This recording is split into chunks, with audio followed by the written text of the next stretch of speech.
Operation सिंदूर पर भारत की स्थिति स्पष्ट करने के लिए एक बड़ी खबर हम आपको बता रहे हैं। सांसदों का डेलीगेशन विदेशों का दौरा करेगा। संसदीय कार्य मंत्री किरण रिजिजू ने डेलीगेशन को लीड करने वाले सांसदों का नाम जारी कर दिया है, जिसमें कांग्रेस से शशि थरूर हैं, बीजेपी से रविशंकर प्रसाद हैं, वैजयंत पांडा हैं बीजेपी से ही, जेडीयू से संजय कुमार झा हैं, डीएमके से कनिमोझी हैं और एनसीपी से सुप्रिया सुले का नाम है। तो वहीं शिवसेना से श्रीकांत शिंदे का भी नाम है। अपने अपने डेलीगेशन को ये सातों लोग लीड करेंगे और एक संदेश दिया जाएगा ऑपरेशन सिंदूर और सीमा पार आतंकवाद के खिलाफ भारत की जो लड़ाई लगातार जारी है, उसी के संदर्भ में ये 7 सर्वदलीय डेलीगेशन इस महीने के अंत में यूएनएससी यानी संयुक्त राष्ट्र सुरक्षा परिषद के सदस्यों सहित और भी कई साझेदार देशों का दौरा करेगा और वहां पर अपनी बात रखेगा।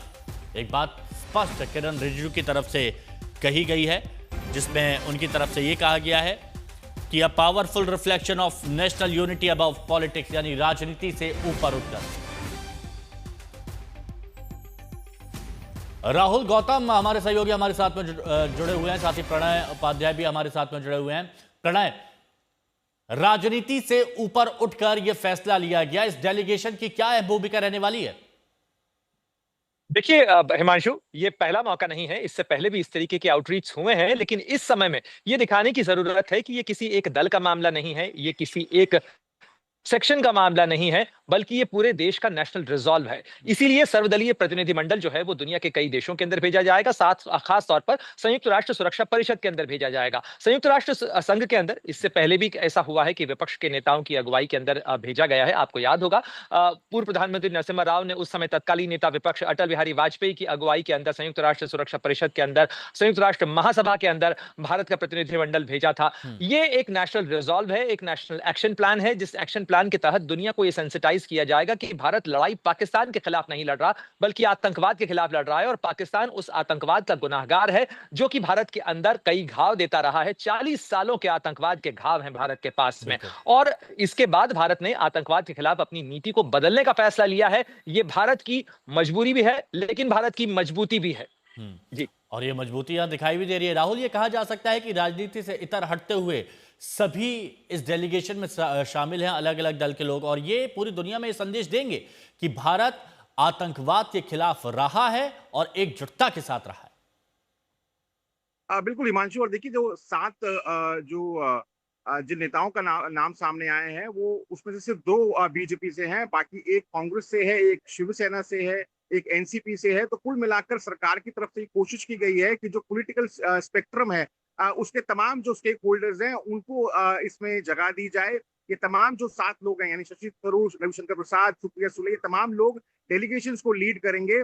इन डेलीगेशंस में फिर सांसद होंगे, पॉलिटिकल पर्सनालिटीज होंगी जो कि विदेश मामलों की जानकार हैं, इसके अलावा डिप्लोमेट्स होंगे। तो कुल मिलाकर कोशिश है कि अंतर्राष्ट्रीय पटल पर यह मैसेज दिया जाए कि जो देश है वो ना सिर्फ एक है, बल्कि पाकिस्तान को एक्सपोज करने के लिए वो किसी भी हद तक जाने के लिए तैयार है। अपने जो राजनीतिक मतभेद हैं उनको भुलाकर तमाम जो पॉलिटिकल पार्टीज हैं वो साथ आ रही हैं। कांग्रेस के साथ साथ जो तमाम विपक्ष है वो पहले ही साफ कर चुका है कि वो इस लड़ाई में सरकार के साथ मजबूती से खड़े हैं। आपको याद होगा ऑल पार्टी मीटिंग हुई थी, उसमें भी तमाम पार्टियों ने कहा था कि हम सरकार के साथ हैं। तो उसी से जोड़ते हुए आप इस कदम को देख सकते हैं।